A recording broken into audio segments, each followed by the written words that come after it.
All right. Thursday. We call it attention to detail. So we had details out there today. So what details would you like to talk about today? Anybody? Going once, going twice. 3 times sold. You got it. How's Omar doing? Is he y'all expect? Yeah, he'll be in the rotation. Yep. Practiced well this week, and but he can't handle the volume that would be required. So we feel really good about the work what's done. So he'll be in the rotation as well. Yeah, I mean, like you said, in this case, like Omar maybe isn't full go in that regard, but like how do Well, you I start would to say do he's that? 100%. Okay. He's 100%. But when you're talking about player load, to go from not playing in 2 weeks and then giving him, look, it's a fast tempo offense. You're really talking about quality reps, and he's going to fatigue. And so it just makes sense that we're, on top of that and, be really careful that we integrate him back in the game in the right manner. How do you then go about sort of integrating him back in and using Witt and kind of just that whole dynamic with 3 guys who you seem to probably feel really good about right now? Yeah, I think each each series we get a better feel for what their game plan is and see how they want to attack us, and then we'll make our adjustments relative to the personnel that we want in the game. If it becomes much more of a spread game where they want to try to get us out of the box, we'll make what we consider to be the appropriate personnel adjustments.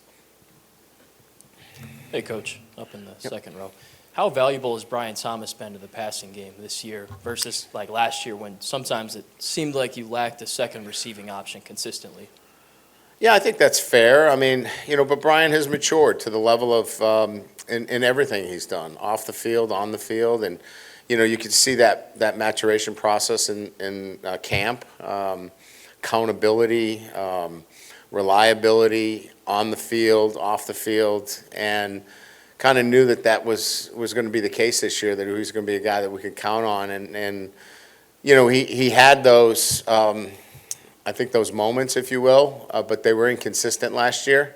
We just feel like he's doing everything the right way, and because of it, it's translating on the football field. Now we have a legitimate, option there because they're clearly, leaning towards trying to put their coverage on Malik and leaving Brian in one-on-one situations, which, has been favorable in many regards. Hey, Coach. Just obviously it's the same quarterback, same running back, new receivers for Ole Miss. Just what are any of the differences from last year's Ole Miss team offense to this year's? Well, I would say that they're probably running the quarterback a little bit more. I mean, I think they're committed to certainly an up-tempo style offense. I think they're still very creative in terms of what they do. They're going to strike, on the perimeter with their wide receivers in their running game as well as their running backs. But now they've added the quarterback dimension, and he's very difficult to defend. He's a good runner. And when you add the quarterback, as you know, and just using, Jaden for an example, the quarterback's tough to defend. You don't normally have a hat, for the quarterback. So I would say that that's a big difference.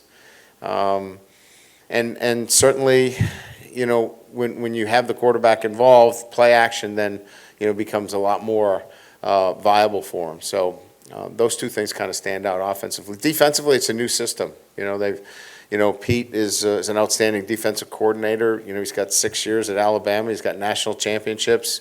They've put together a new system of defense, so it's something new for us that we're looking at for the first time. But they're fundamentally sound, and their structure is really good. Hey, Coach. Just a couple games this season, you guys have struggled to get off the field on third down defensively. Just what have you seen in terms of just common themes there, and just how do you go about improving it, I guess, for this weekend? Yeah, it's been a myriad of different things, and primarily, if I could break them down, they're really fundamental at their core. It's pass rush lanes. It's not being great at open field tackling, trying to go with the knockout punch instead of getting the man on the ground, coming out of coverage.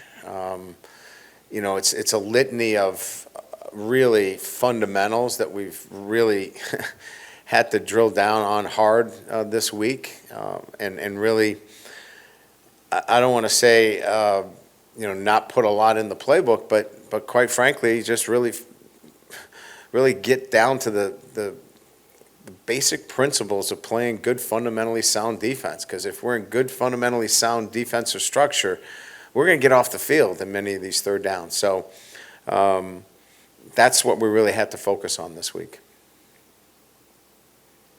Hey, Coach, right here. Anyone else as of note for the injury report, or is it just Omar? The only one, we had a little bit of a hamstring out there today with Aaron Anderson. I don't know how bad it is, so I'll have to update Saturday. But he did not finish practice, but we'll see where he's at. Probable? Yeah, I mean, it didn't look like, he wasn't rolling around on the ground in pain. So, but hamstrings are hamstring with skilled players, so we'll have to see where it's at. And for the shoes that you've been wearing before these home games, how have you liked the fit and just wearing them in general? Yeah, I mean, it's been something from, the collective bio traditions, and it's been kind of well received. I think the fan base has kind of liked it, and so we're going to keep up with my shoe game, see how it continues to move in the right direction. I think the first pair went for $9. I hope it goes up a little bit more after that. I think it went for a little bit more than that, but I didn't want to get too high on the scale for you people. Hey, Coach. They got a great running back, Quinshon Judkins, Yep. but I've noticed he hasn't really gotten going this year. So what have defenses done to contain him that you guys might use? Well, I think they've got a couple of really good running backs. I think they're featuring a couple of backs, and it's like anything else. If you get banged up a little bit, I think he's been banged up a little bit, and they've had a good, strong running game coming from their second back, and as I mentioned earlier, they're running the quarterback. But Junkins, we're well aware of him. We knew about him last year because as a true freshman, he was outstanding. So, we're prepared for him, and we always expect the best, from the best players. So, we've had his jersey on one of our players all week and expect him to play. Hey, Coach, Ole Miss this season offensively has been one of the top teams in the country of plays of 20-plus yards. I guess what kind of things have you seen from them on film that allows them to be so successful, and how do you kind of prevent that as a defense? Yeah, they are explosive, and that's traditionally, Lane Kiffin offense is explosive plays. They do a really good job of setting things up. They're going to run the ball and be patient and then take shots over your head, and that's what we have to be clearly aware of, and we were last year.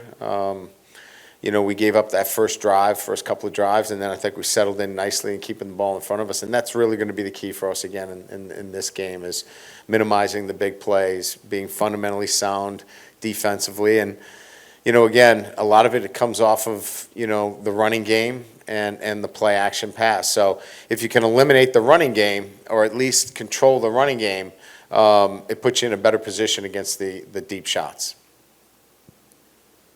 Right, with Mason, playing his first sustained football in over a year, do you guys have to kind of balance the amount of time it might take for him to really return to his full form, or do you just kind of how do you maybe go about approaching that with him during a season? Well, I think he's played 13 college games, and I don't want to sound like he's not playing well, because he is. He's doing a lot of things for us. He played a lot of the nose for us earlier in the season, so he's two-gapping in the nose.